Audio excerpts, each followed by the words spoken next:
Welcome, everyone, to episode number 35 here on the Proven Knowledge Podcast, the Creators Series. Today's guest is someone I've been following, I think, for the last 7 years now, but I'd say around 2014. His name is Bal4. He's been doing composition work and production for the last 20 years. He talks about in this episode about getting his start with Anthony Hamilton, working on his first album, I believe, and how Anthony took him on tour and how he learned a lot of experiences from that. And he took that and eventually ended up working with T-Pain, LL Cool J, a lot of other big artists. I actually discovered his work around the time of Hit Boy's HS87 movement in 2014. He was a part of a good amount of those songs for Audio Push, Kemp Money, the whole group. He actually is still working with them pretty closely. I believe he was just a part of Price from Audio Push, his Colored album that released at the end of 2020. He had a co-production on there, so I presume he's still working pretty heavily with them. But man, Preach is a really funny dude, but he's also very to the point about everything. You'll hear it in this episode. I just let him kind of do his thing and give some real cold hard advice to creators, and really he just gave a lot of great business advice, or just if you're looking to do music, say you're just getting started, this might be the episode for you, because I feel like it gets very to the point about the cold hard realities of the industry. You really gotta be in it for just the love of the music at the end of the day, because there's a lot of shit you're gonna go through regardless of if you like it or not. And if you want to do this for a living, or you want to make it a lifelong thing, there's just some of the stuff that we have to get through that sometimes isn't always fun. It's not always pretty, but it is a necessity. And I'm glad that he touched on that in this episode in a big way. So this is actually a really dope episode that is a little bit different from the last few. Like I said, this is a little bit more harsh. Some of you guys might need to hear this as a refresher. So I hope you guys enjoy. I know I did. And let's get into the episode. Okay, welcome everyone to episode number 35 here on the Proven Knowledge Podcast. This is the Creator Series. Today we got a really talented musician.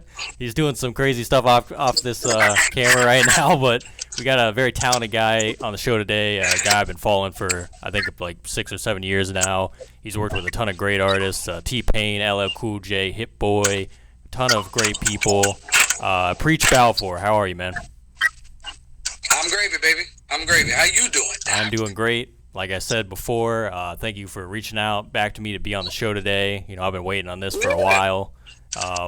So really just to kick it off, we kind of have the guests give a little bit of background about, how they got into music, just kind of a bit of your origin story, if you will, just for the people that might not have heard of you before or your work.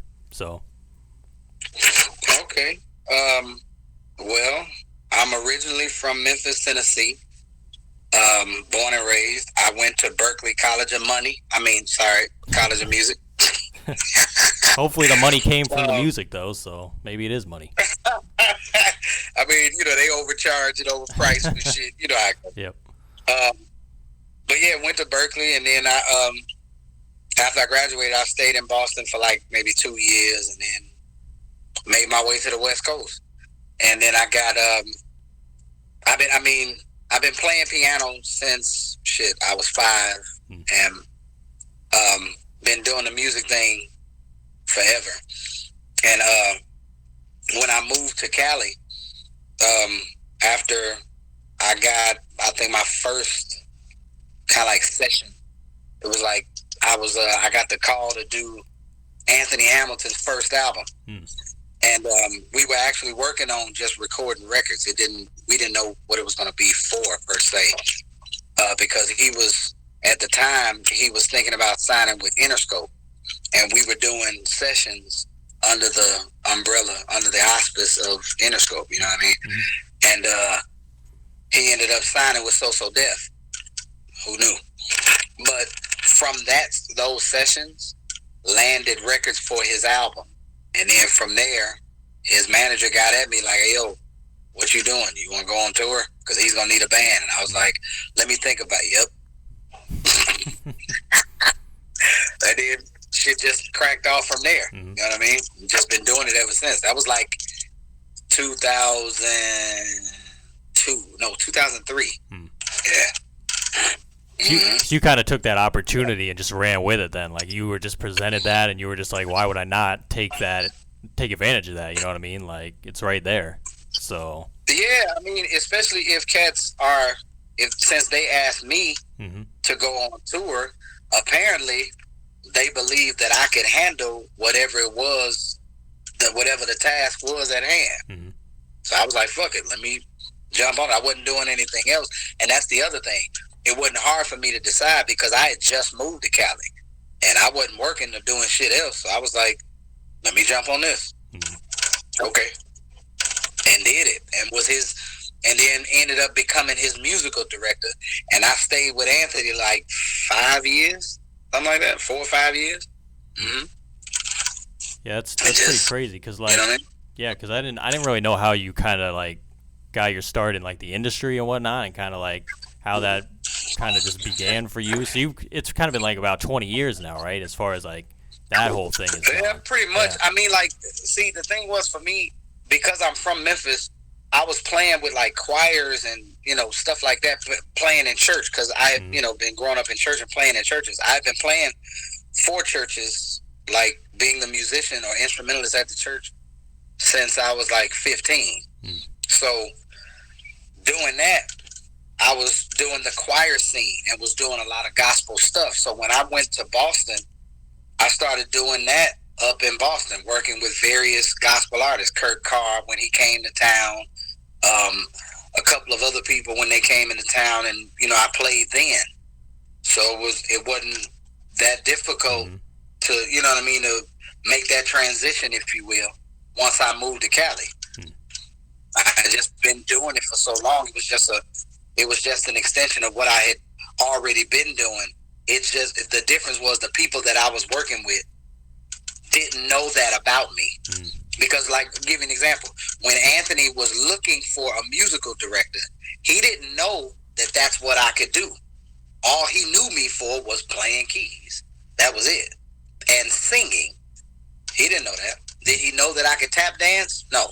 Did he know that I scored films? No. Did he know that I'm an actor? No. Did he know that I do voiceovers? No. He just knew that I played keys and I sang.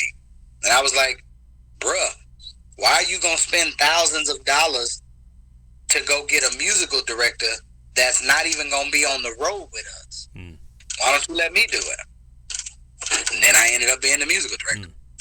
That's like everything just falling into place, though. Like he needed like your skill set. You just happened to be like there at the time. I'm just like, why not me? You know what I mean? Like that's such a crazy story, though. And like I could tell, like, even from hearing your stuff, that I figured you were in it for even longer than that. Like you just said, you've kind of been doing it since you were 15, just like your entire musical like journey since then and everything. And because I could tell, like, every song I've ever heard you like be a part of, it was very like musically driven, and you would just add that emotion to the songs. You know what I mean? Like every song I've heard from you kind of come in and like add the extra boost to the song, in my opinion.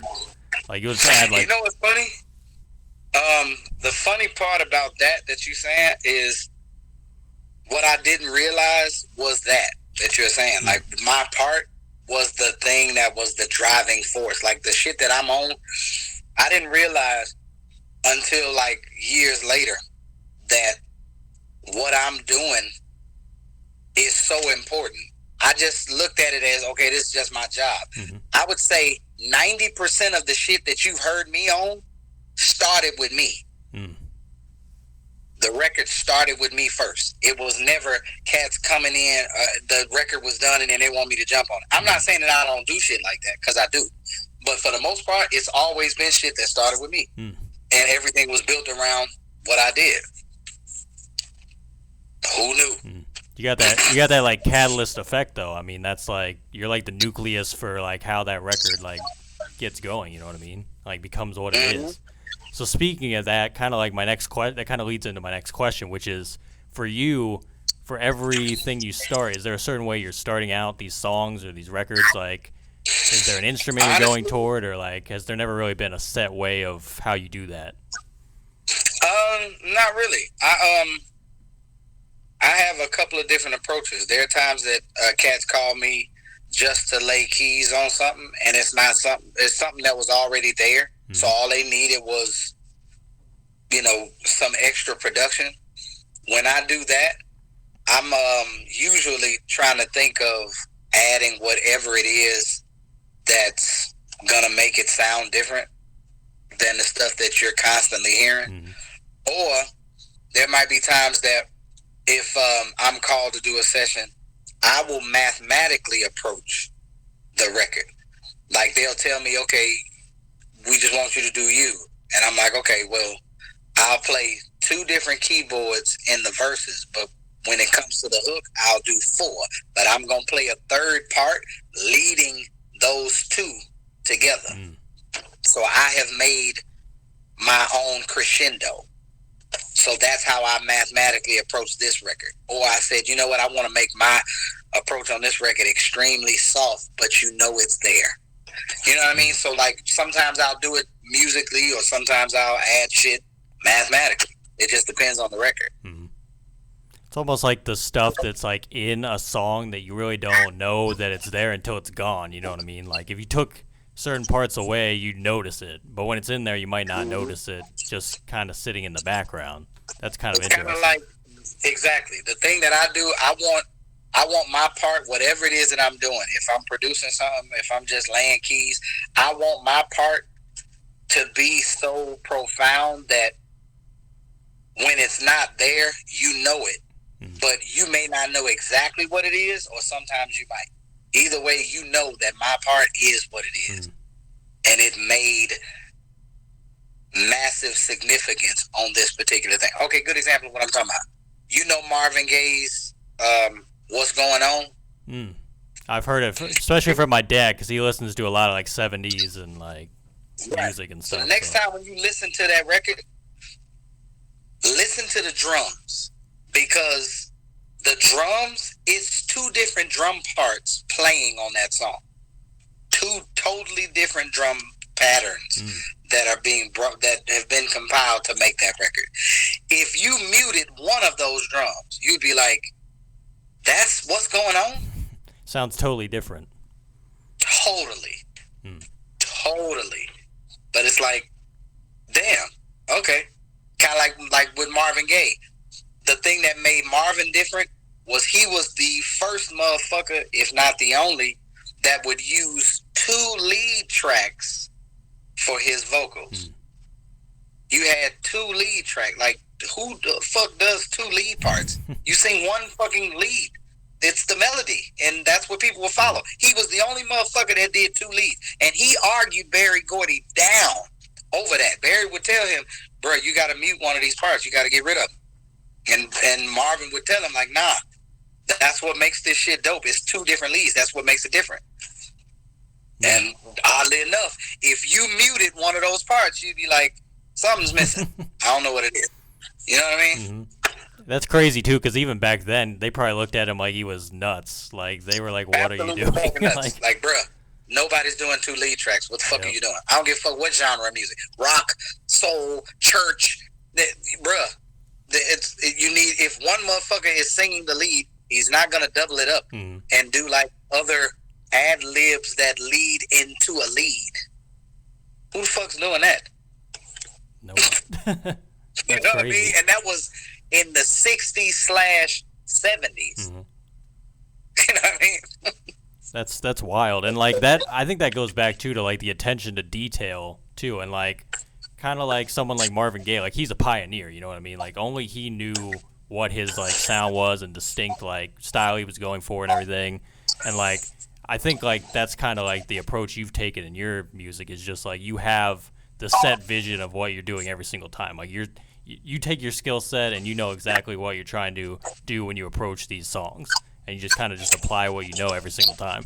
So yeah, I want to say that's what I do. But the thing is, what I try to do with my music, because I listen to so much music, my shit is pretty vast. The shit that I listen to so much music that there's certain music that I don't listen to if I'm around certain people because I know they won't get it. I dig Gregorian chants all day long. I learn that shit. Sit down, shed it all day. I'll sit down with a Stravinsky piece and learn it and really learn the orchestration of what's happening. How many strings? Is it cello, viola, and fucking, like I'm really digging into the shit. I will listen to film scores. I will listen to hip hop. I listen to country. I fuck with all of these genres and I take all kind of shit from all of them and apply them in different areas as well as that area. So since I'm a bebop head, of course I'm going to play jazz. I got a couple of jazz records that I'm going to release. But what I'll do is take jazz shit and throw it in R&B. Or I may take country shit and put it in classical. Or take classical shit and put it in hip-hop. But these other motherfuckers don't really listen to that shit, so I try to bridge the gap. That's what I try to do in anything that I'm writing, producing, or whatever. I want you to be able to hear, oh shit, there's some vocal jazz shit in there, but that's hip-hop. Dude, is this motherfucker from church? Like, all of that shit goes through your head in one fucking record. Or something else you may have heard. You know what I mean? Yep. That's how different I try to be. That's funny because that you kind of just answered my next question because I was going to kind of ask if you do study like classical composers or like people that you might not expect. As I was like, if he's like a real musician, I know this dude's like a freaking beast. Like he has to like study some shit that like no one would really be looking at for the most part. I talked And to me, I don't just fuck with the instrument, like my principal instrument. I'm a pianist, but I listen to horn players. I listen to guitarists. I listen to saxophonists, fucking harmonica players. I listen to flautists. I will fucking shed a bassoon solo in a classical. I'm listening to all of this shit so that all of this can, you know what I mean, help me with film scoring, with making a record. Like a lot of times, one of the biggest compliments I got was somebody heard a record that I did and they said, bruh, that shit sounds like something from a movie. Like you scored that and I'm like, nice. That means you can visually see what it is I wanted you to feel. That's a talent. That's like the most challenging thing to do. I mean? I think that's why like the people that do film scores are so like talented because they'll give them a piece of like visual and they'll say, okay, you have to compose around this. And you have to make the mood for this scene. Like, that is, like, impossible unless you really know inside and out, like, scales and, like, the real, like, finite details of music. I feel like it's almost impossible to do that in the right way. So, that stuff is always fascinating. It is. I mean, it can be done, but it's very difficult if you don't have, like, all of that shit under your belt. But little nuances, knowing various shit and various styles of music will help you to navigate fucking with whatever you fucking with. I explained this to my engineer. I said, dude, there's certain shit that you won't hear in R&B that you hear in country or that you hear in gospel. In R&B, you don't hear people singing gospel lyrics. Like the Toni Braxton record that was huge as hell for her. That song on the Boomerang soundtrack, and I shall never breathe again, and I can't stop thinking about, and I can't get you out of my mind. On the last phrase of that song, she says, and I shall never breathe again. Who the fuck says shall in R&B music? You see what I'm saying? Little shit like that, knowing that can help you do your shit to be different, to grab motherfuckers' attention. Like, I don't know why I like that song. And you're like, because it's reminiscent to gospel from one lyric. Knowing, like you said earlier, paying attention to that type of detail helps you to do your shit. It's the things that you would never. You want to do. It's the things you would never notice. Just like if you're surface listening, you probably wouldn't pick up on it. But like over time, if you study more and more, and you study kind of like what goes into making these songs, then you're like, oh, okay, kind of makes more sense why they made this decision here, or why this was left out, and like all the little things that made it a whole record. So. Exactly. That stuff's like the most interesting stuff to me. Like. I know to some people that kind of like takes away the magic a little bit, but like as a creator, I think it's really dope. I don't necessarily agree. I don't mean to cut you off. No, I don't necessarily agree with that. The only reason I say that is because all of that shit contributes to the magic. Mm-hmm. It's just that the average motherfucker doesn't pay attention to it because it's not something that was put in the forefront. Like, hey, listen to this part. Like, watch this. You know that song, Drop It Like It's Hot, Drop It Like It's Hot, when the pimps get a rich. When you listen to that shit, there is a fucking, it's pinkage. That little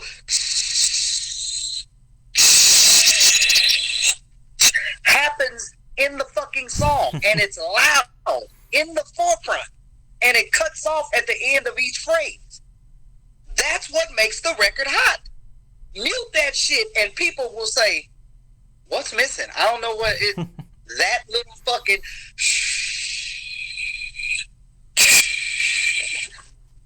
but they don't know that. Mm-hmm. That's your job as the producer, as the songwriter, as the composer, as the arranger, to know that. Mm-hmm. To put that influence in it to bring that shit out. You know what I'm saying? Mm-hmm. That's what film scoring is all about. I'm trying to get you to feel what I want you to really feel what you see. If you see this person dreaming about some shit, I need to come up with something that would sound like them dreaming. What the fuck does a dream sound like? If you ask a motherfucker that, they can't answer that for you. But if they heard it, they would say, oh, it's like that. That's what you got to do. Figure that shit out. I love that. That ties into sound design. You know what I mean? Yeah, because I do that kind of shit too. Yeah, I add that kind of shit to records.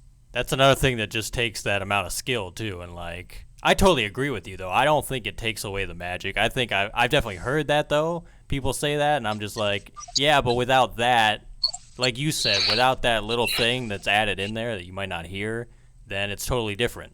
And like you wouldn't know unless it's gone, like we said before.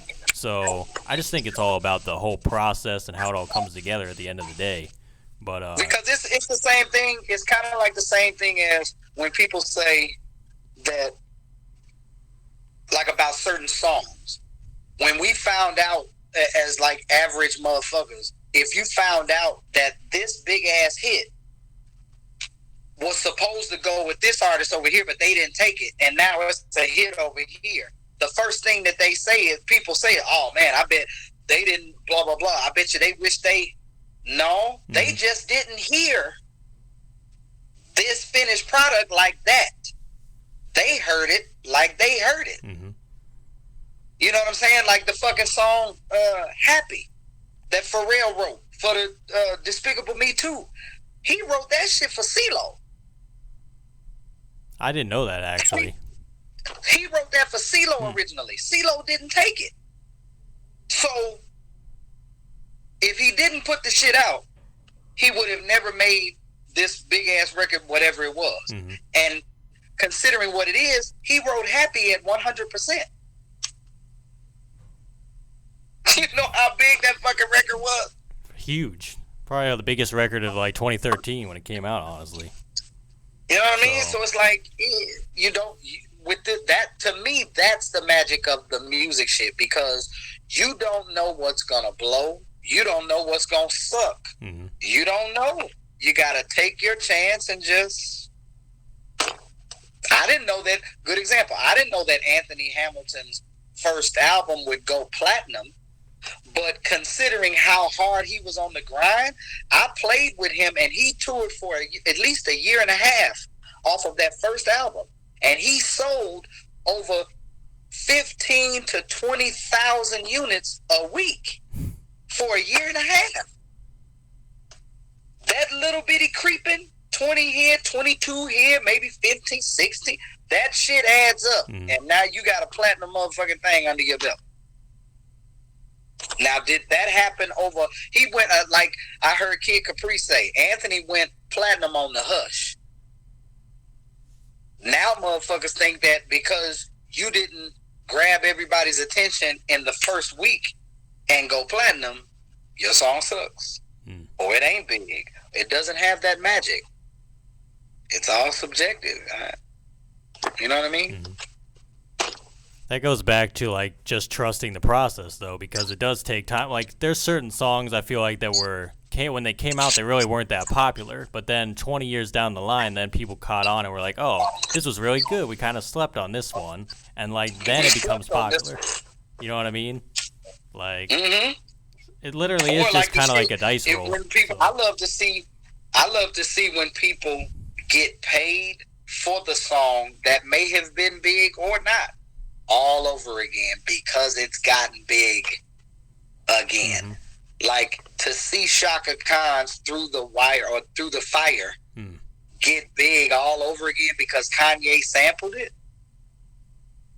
And what's crazy is Shaka Khan fucking hates Kanye's version of her song. I've seen that. I've seen her quote where she said she didn't like enjoy it at all. Like when she heard it. Hated it. But she's not mad at that money coming in all over again for the same song.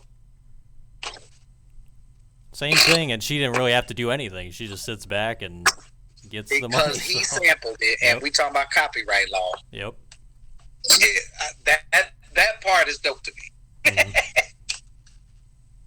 It's all just like such a crazy like experience. Like I feel like as a fan, like if you don't like understand like the ins and outs of it, it's always very like cool to hear like the stories from people that have kind of like either been a part of it or like we've seen, you know, that it's happened for people. So, but as a creator, I think like the most important thing is to just keep creating and just see what happens for you, because you never really know. Like the record you think that could be the biggest thing might not be anything, but the record you just slept on or you kind of didn't like is the record that everyone will attach to and be like, man, this is awesome. Like you just don't know. And I can genuinely attest to that what you just said, usually 75 to 85% of the time, the way that it goes. The shit that you love, I'm talking about when you made it, you like, this shit is fire. As soon as I get with so-and-so, they gonna love shit. And when you push play, they're like, okay, that's cool. What else you got? And you're like, what the fuck? I thought this was like, I think you're like, what the fuck? And you fuck around and press play by accident on some, what the fuck was that? You play it, and then they're like, dude, this shit is crazy. And in your head, and it's been a few sessions where I've said it out loudly, this? You like this shit? Cool. It's like the stuff you put.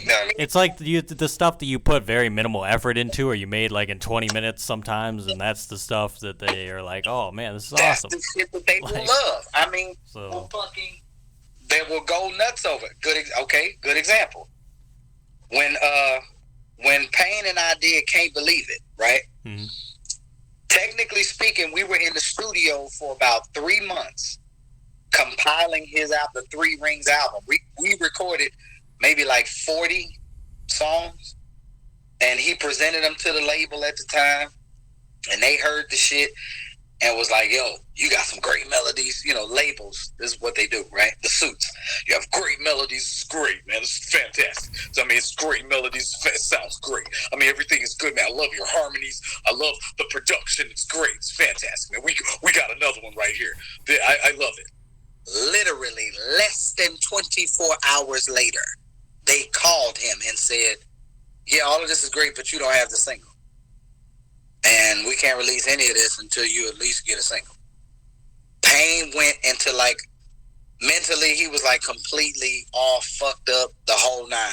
And he said, you know what? I'm going to make a single. Mathematically, he thought about it. He said, yo, I'm going to do a record, but I'm not going to do any harmony. I'm not going to do any background vocals at all. It's just going to be a one line. And I was like, okay. So he had the drums up, and he played ba da da da da you usually hear people fucking with these black keys. That's what he said to me. So let's do something off that. I was like, okay. He put that down, and I played a bunch of other shit around it. We came up, we can't believe it. If you listen to that track, it's only maybe 7 tracks on the song. Payne's main vocal, a kick, a 808, a snap, the fucking 3 keyboards. That's it. Mm-hmm. That's it. And when he showed it to the label, what did they do? They went crazy. Oh my God, this is the single. This is blah, blah, blah. And Payne looked right at me and said, but you see what I'm saying? Like, I just went in there and did a one-liner. That shit don't even sound finished to me. And I was like, but that's what they said they want. I don't get it either. But that was, can't believe it. And next thing you know, he sent that shit to Wayne. Wayne laid his verse. Here we go. This is the first single off the album. Okay. And it's one of the most simple ones, and it's thrown in at the last minute, just like, oh yeah, here you go. Like, it was like okay. But if you told like the average like listener who knows nothing about like music making, I feel like they wouldn't believe you, or they'd be like, well, that doesn't make any sense to me. But like, I guess most of the time it doesn't make sense. If that makes sense, that it doesn't make sense. Right, it's like, everything regarding the music industry, everything else that's outside of what people see is the shit that's completely nonsensical. I had to explain to a friend of mine before that I would say 70 to 85% of the music you hear on radio was fucking composed between 9 at night and 6 in the morning. Nobody does records. Like, young motherfuckers don't do records during the day. Not most of the time. I mean, they don't treat it like a 9 to 5. In Nashville, they do. For musicians and shit and artists and all that, they got a regular schedule, 9 to 5. Motherfuckers take a lunch. They done by 5 o'clock. They going back home to their families and shit. Young motherfuckers in hip-hop and all that kind of shit, R&B, they're in the studio at 11 o'clock at night, 2 in the morning, because their phones aren't going off so they can focus and do their shit. But most folk don't know that. They just think that motherfuckers went in that day, recorded the shit because it came out today. And they don't know that a motherfucker probably had this song for 3 years and didn't do shit with it until now. You know what I'm saying? That part they don't know until you tell them. That's the crazy part. That, and oddly enough, for me, that's what I love about this industry, is that they don't know that. And when you tell them, they're shocked. You know what I mean? Little simple shit that they don't know. Yeah. I always love those stories, though, like the story you just shared about the T-Pain record. It's like, like how many people have probably heard that song? Like millions of people, right? Like I remember being like in like 5th grade hearing that song like on the radio like every freaking day. So like that was like such a huge fucking and like T-Pain was one of the, at that time, like 2007, 2008, he was like one of the biggest artists in the world at the time. So like if like someone, like I said, if someone like heard that story, especially someone that like came up, you know, listening to T-Pain or listening to like Akon and all those other people at that time, like they would never have guessed that. But like we said before, it's that goes back to like the whole like mystical side of everything. Like there's really like a side that the public doesn't get to see, but it's so awesome at the end of the day. It just makes everything like so much cooler to me. Yeah. So that's so crazy though. So thank you for sharing that one. That was probably one of the best stories. Absolutely, man. That's what I'm here for. Yeah. That's what I'm here for, my brother. I only got a few more questions for you, and then we'll wrap up. Yeah. So if you could go back 10 years ago, maybe give yourself advice, maybe change anything, or maybe you wouldn't change anything at all, what do you think you'd do? Ooh-wee. If I could go back 10 years, so we're in 2021. So we're talking about 2011? 11, yep. I would tell myself, my younger self, and then I say, what? No, but I would honestly tell me, bruh, don't expect motherfuckers to immediately jump on your bandwagon. They're not gonna do that. They're not gonna do that. They're not gonna hit you back. They're not. The labels aren't gonna do their job. They're not going to really support you. They don't really fuck with you. You're a commodity. Y'all aren't friends. This is the business of music, not the friendship of music. Understand, it's a business that is filled with fucking sharks. Just be ready for the fucking ride. You can do it. Don't take the shit too personally. But if shit gets personal, do what you need to do to move the fuck on. That's what I would tell me. Now, that's a hard pill to swallow because now I know that. But then, man, you talking about pure frustration, hell, locked in a publishing deal. They don't fuck with you. You can't get in the...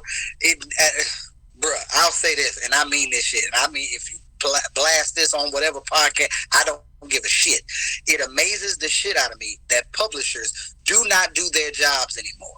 It absolutely befuddled the fuck out of me how I'm signed to Universal, and Universal is having trouble linking me with artists that are on the same fucking label. Y'all, we are all under UMPG. Makes no sense.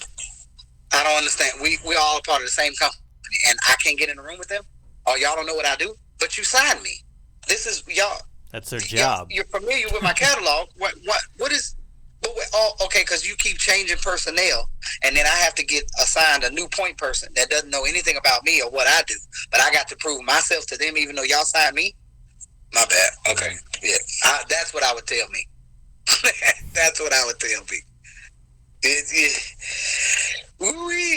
I mean, it's befuddling, bro. It's kind of interesting. Like this summer, like we had like Hit Boy come out and kind of give like a little bit of light on his situation, which is kind of similar, where he's been in that deal for so long, and like that's someone like him who's done so much, especially in the last couple of years. His name has grown more and more and more, and like for him to still be dealing with that, it just goes to show that like what is happening to the younger people. You know what I mean? Like what's happening to the people that don't have any leverage, don't have any experience. Like they're getting probably screwed over even more. You know what I mean? So. Well, I think the bad part a lot of times, and I will fault myself, and I would tell this to myself as well: do your homework. Don't expect that motherfuckers are just gonna do right by you, all because of what you've learned in school regarding classes you've taken, affiliated with business and ethics. Motherfuckers aren't ethical. I've been to motherfuckers' houses and eaten dinner with their families and shit, and in the same fucking meeting, these motherfuckers are trying to bend me over with a sandpaper condom. Like, bruh, what? I thought we're not friends. Oh, my bad. I was supposed to do my homework and understand. Okay, that's my fault. And a lot of times, people get in terrible ass deals because they haven't done their homework. It's not that person's job to tell you what all of this language means in this deal they are signing you to. You're supposed to do that. You're supposed to understand what an MDRC is. You're supposed to understand what a 3-song deal at 300% means. You're supposed to understand what a term plus 2 or 3 options is all about. That's not their job to explain that to you. They just threw money in your face, and that was all you were excited about. They said, here, we're going to give you $500,000 right now. And if you sign for $500,000, they're going to give you $250,000 right now as soon as you sign on the dotted line. You coming from absolutely nothing. You ain't going to take it. And that's how you think. That's how we think, coming from the position of, I'm just trying to get money. You haven't heard a young motherfucker say, I'm trying to get as much knowledge as possible to get and maintain my money. They don't say that. They say, I'm trying to get money. So these companies do exactly that, give you money. And you didn't know that you signed 2/3 of your life away. for money. Is that their fault or yours? See what I mean? Mm-hmm. That's what I would tell me. Don't get mad at them for doing what they're it's kind of like the old saying, I'm sure you may have heard it before. You can't get mad at a motherfucking snake for biting you when you knew that was a fucking snake. Just because it was stuck up under a rock and shit and you wanted to be helpful and move the rock out the way. The motherfucker bit you and ran. You didn't know it was a snake? You thought it was something else? It was disguised as this wonderful butterfly? No, bro. You knew it was a snake? What are you doing? That's what I would tell me. I would tell you that. I tell anybody in this business, do your homework. Do what you are supposed to do. Because they're not going to do it for you. I think that goes like across the board too with everything about this like journey is like you have to be the one looking out for yourself before anyone else does. If you're not looking out for yourself, then why would you entrust other people every time to do that for you? Because eventually those people might move on, things might change, and then you're left with nothing, and then you have literally nothing to go by, and now you're kind of screwed. So like it's and that's what and in this business of music, a lot of times these artists, producers, or writers, or whomever, whatever bigwigs we're talking about, they all feel as though their friendship / fake friendship is enough to sustain you in your shit. Hey, we cool, so I keep calling you to come to this session, so you should be cool with that. No, I'm going to be cool with you giving me my percentage on this song that I helped you write.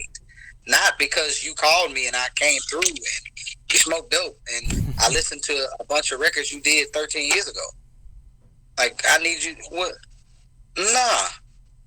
You know what I'm saying? Unfortunately, a lot of cats don't do that. And after being in this business as long as I have, I understand why now. Certain people can be friends for years but fall out because of this music shit. All because the business was handled poorly. But the question becomes, who's at fault? The motherfucker that did the dirty shit or the motherfucker that allowed the dirty shit to be done? What would you say? I feel like nowadays too, like just this conversation alone is like you're giving this information to listeners, right? So they're going to be able to hear this and be like, okay, they should be absorbing that information and being like, if I'm ever in this position, I should be able to take what I've learned and now apply it to the situation. I feel like it's gotten easier, in my opinion at least, it's gotten easier for new like music makers to kind of have that base knowledge to begin with. Because I feel like back in the day, there wasn't people sharing this information with people. People either didn't know or they just didn't want to share it with people, and there wasn't like social media. There wasn't like ways to get that info. So now I feel like the decision, like what you just said, like if you're that dumb to make that decision, that's kind of on you. I feel like it's getting even more that way because if you make it nowadays, like you could find this information out now in a lot of different spots. And like I just said, we saw Hit Boy, who's one of the biggest producers in the world right now, share that with everyone and be like, this is the situation I'm in, this is what I'm dealing with, and like I don't want to see anyone else fall victim to that. Like I want to see people get in good situations to be able to prosper and have like a long career. And so like, yeah, I feel like if you're really serious about it, you gotta like we said, do the digging yourself. Like you got to figure it out and figure out what you want and like what you're trying to do, and don't be in a rush for it either. Like you got to have patience. Like the whole thing is like having long run patience, realizing that it's going to take years and years and years, and like you might not. But that's something but that part right there is not what's being fed to people. Exactly. What's being fed to people is you can do this shit right now, and you can be a hot producer right now. Just because you got this program, you get these samples, and you move this shit over like this, and blah blah blah. Now you're a producer. Or now because you put out a record, now you know the music business. Sir, ma'am, you do not. You still don't know. There's a lot of shit you don't know. And your job, because you want to be a part of this shit, you need to do your homework. It would be the same thing as a motherfucker. It's just as important as the steps you would take in becoming a doctor. when you want to be a doctor as badly as you want to be a doctor, you can't jump straight to medical school. At some point in your journey of being a doctor, you got to do 4 years of regular, simple fucking college. Then you got to go get your master's in some shit. And then do a field of study and do some blah, blah, blah. But first and foremost, you're going to have to do these 4 years of fucking college. There's no other way around this shit. But people don't teach that now. People just tell motherfuckers, you can go get this equipment and then put these records out and then you'll be hot as shit. But they're not telling them, if you sample somebody's music, you don't own the publishing of that song, sir or ma'am. The publishing that is generated off of this song belongs to the original motherfucker you sampled. And I don't give a fuck how much of the song you sampled. If you just got, hey, it's still their song.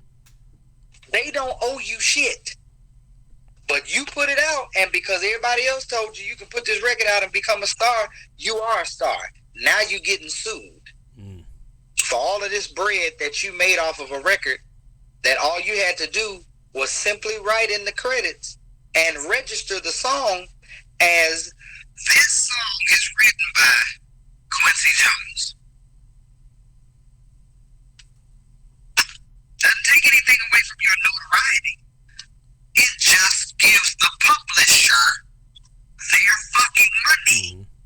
But you didn't know that because you didn't dig and find out what the fuck is publishing.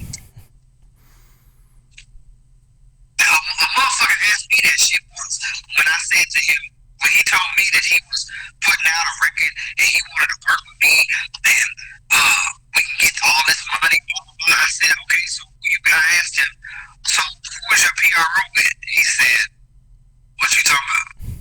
I said, your PRO, you got 3 of them. CSAG, ASCAP, and who you with? He was like, why I need to be with them? It's your livelihood. Like. And the mere fact that you didn't know that, but you telling me what you about to make, i.e. money. And you just said it. This shit is out there. It's readily accessible. The fucking internet is a motherfucker. The fucking telephones and computers, period. You have access to the fucking planet right here in your fucking hand. You can go look that shit up.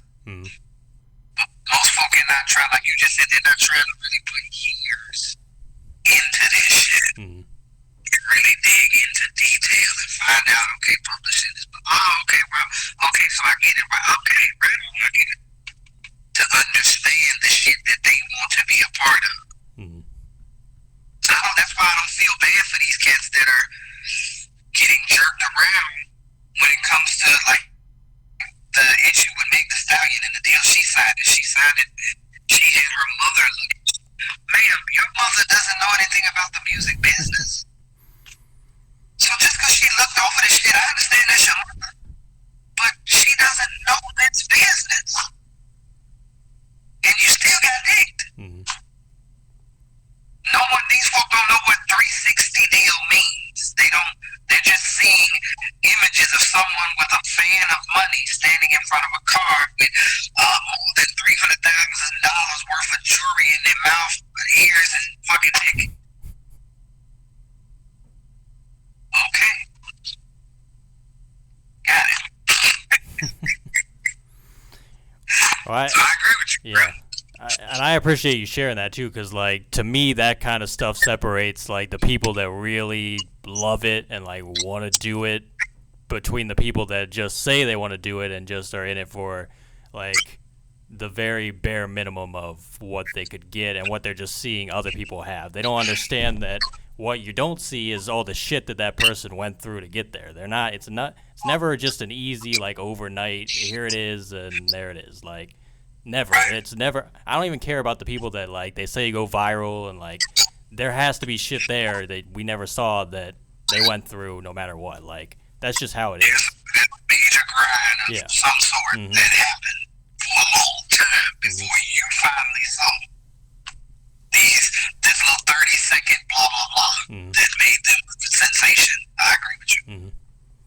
it's just like a hard pill to swallow though for people, and I don't know what else to tell people usually besides like how you're putting it right now. Is just like you have to accept some of these like cold hard truths. You know what I mean? Like it just is what it is. Like it. I mean, and unfortunately, what people don't understand, and it's a lot of young people don't really understand. I went through it when I was young. Um, I tell people all the time that I get it, that the patience is not there because you want it so badly, but that you going through the years of what you're doing is what prepares you for that big ass moment that you've worked hard for. Because if I had made the money that I've made in my life with this music shit when I was 19, there's no way in the fuck you'd be talking to me right now. No way. I am a bona fide dumbass. There's no way I'm gonna do right by $500,000 at 19.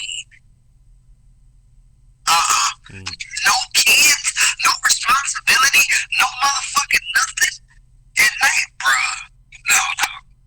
26. Here I am with several millions of dollars and I ain't get. I had to go through the dumb shit or the hard shit to be able to get to the spot and I get further along. It's like, okay, now I understood why I dealt with that dumb shit here. Because I can handle it now. I get why I'm now here. And like you said, I don't know what to tell anybody else. I always just think about how old folks used to talk to me. They would say shit like, bruh, you either gonna shit or get off the pot. I don't know what to tell you. You either gonna do this work or you're not. Just because you do, a motherfucker told me like this, you produce now, and because you produce it, motherfucker, if you do 100 goddamn tracks where you produce them, 50 of them gonna be garbage. The other 50 gonna be pretty cool. Out of those 50, 25 gonna be like pretty nice. Out of those 25, 10 of them could possibly go. And out of those 10, 4 of them might be heard. And from those 4, a motherfucker might look at one. And that's out of 100. Now he said, because I told you that, you either gonna do that shit and get to the place where you're gonna be sweet as fuck, or you're not. I don't know what to tell you, bro. It is as simple as that, though. It's like we just said. It's just like you wish you had like an easier way to give people. Like, oh, I wish like you could do this, this, and this, and like, but it's really just the work. You know what I mean? Like, it's the work. It's doing it every single day, staying consistent, building self-discipline. Like, it's all that. It's all the things that people don't want to do. People don't want to view it like as a job, like we said. Like, they don't want to view it like that. They want to be like, oh, I just want to have fun and just do this, this, and this. And I don't want to. It becomes fun once it is embedded in you. Yes. But you have to get to that point. It may even start out fun, but I can guarantee you, once it starts getting complex, you'll start hating that shit. But that's where you're on the precipice of, goddamn it, either you gonna keep going and be sweet as fuck, or you gonna put this shit down and say, fuck this, I'll never fuck this again. You gotta go through the tests.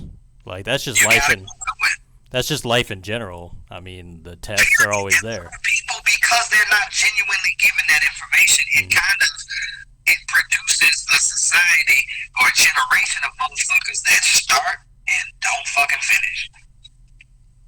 Or it produces, or it produces the generation of motherfuckers that want to be praised for mediocrity. That's an even heavier fucking conversation, bro, that a lot of motherfuckers don't want to have. I am not that motherfucker. I'm not that believer in giving motherfuckers participation trophies. I do not. No. Don't nobody give a fuck that you doing this shit. Don't nobody give a fuck that you play piano. So, you know how many motherfucking piano players I know? You know how many piano players I know that are dope as fuck,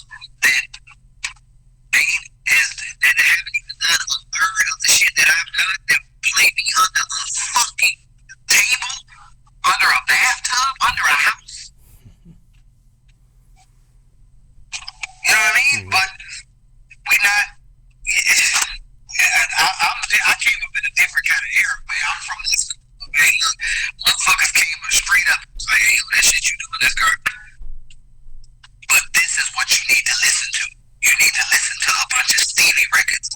If you're trying to get sweet, blah, blah, blah, listen to these Oscar Peterson records. Listen to this Ray Garland. Listen to this early motherfucking Elton John. Listen to fucking Stevie Ray Vaughan. You know, they put you up on game instead of looking at you. You putting out or constantly listening and doing dumb shit and the shit is whacking.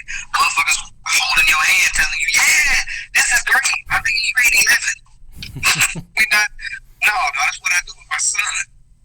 No, I gotta do that. That's what you're supposed to do as a parent. But you're an adult now. If you garbage, I'm gonna look right at you. Yeah, you need to keep shit. That shit is garbage.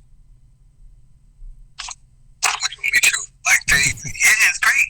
Woo-hoo. What do you mean? That would be the equivalent of you want me to give you praise if you're a doctor and you're an open heart surgeon and you're supposed to be operating on my uncle and you come back and you say, yeah, you know, we repaired like most of his heart, but you know he's still in there gushing blood right now. Like, yeah. What the fuck? you gonna fix that shit? You want me to praise you? It's gonna leave the guy on the table. Oh man, that's hilarious. What are we doing? You want me to praise you for a partially cooked chicken? Yeah, I made dinner. Kinda. The chicken's still raw, but we can eat it, maybe. It's got a bunch of seasoning on it, and other shit around it is cooked, but the fucking chicken's not done, and you want me to be excited that you made me dinner? What the fuck? What? But God. Nobody talks like that with the younger generation or people that really believe that because they've been doing some shit for a cool little second that you are to be commended as what I see people throwing out there lightly now, a genius or you're the GOAT. And I've been seeing that shit so much, like everybody can't be the GOAT. Like y'all just throw that shit around like everybody's a genius, everybody's the GOAT. Do y'all know what GOAT means? Like what the fuck are you talking about? Everybody's the GOAT now. We celebrate mediocrity, bro, and I don't know how to do that. I mean, I think that personally that's fucked up if I do that because I'm not genuinely helping you. Because if I tell you that whatever you're doing is dope as shit and it's not, you gonna get out there in the real world and do your shit and then your feelings get hurt and you gonna be mad at who? Me. Because I told you this shit was dope. But all of these other motherfuckers you run to are telling you, no, bruh, it's garbage. That shit is I'm the only motherfucker telling you it's dope, but come on, man, somebody gotta be lying. So you saying everybody else lying? Come on, dog. Like, I'm saying, you know what I mean? Like I just think that that's fucked up if I do that. If I'm sitting up here trying to, I'm gonna tell you straight up, like, you need to shed or this, turn the snare down, or you know your vocals are like, or you're not ready to be out on the road. You know what I mean? That's just where I come from, man. Well, man, you just gave so many gems. Like, I feel like that's we should just wrap it right there because, like, you just gave like a ton of shit that like we haven't had on the show yet, and like I'm loving all this shit. Like to this extent, I'd say no. Like we've had some good stuff, but like you're just giving it cold hard facts, man. Like this is great. I'm loving this, but like I think we could wrap it there because we just passed the hour mark. Okay. Preach, man. I gotta thank you, bro. Like for being on the show. Like I was waiting for this episode, and it was everything I expected, and then some. Like, man, just I really appreciate it. Like I said, and like hopefully we could do this again. You know, one day, maybe in person. Let me know. Yeah, we'll see what happens, man. Thank you guys for listening today. That was episode number 35. We'll be back this time next week. I did want to mention we just launched the Proven Knowledge shop, which is an online store. If you go to provenknowledge.net/shop, you can get the first drop we did for merch. We did 6 men's products and 6 women's products, as well as the first hat. If you follow me on social media or the Proven Knowledge page, you've probably seen the hat that I've had for the past couple years. So it's just kind of like the original hat. We're going to have more designs coming very soon, and we're going to have more drops coming very soon. I spent the majority of the quarantine last year kind of getting this whole thing together. I'm, proud that we finally are able to put it out and kind of give you guys some, physical goods to kind of buy if you want to, or support if you want to. And like I said, these are the very basic drops, kind of just a logo, some t-shirts, some hoodies, some long sleeves, basic stuff. But we'll have more merch coming very soon. And like I said, we'll be back this time next week with another great episode. So thank you guys for listening once again.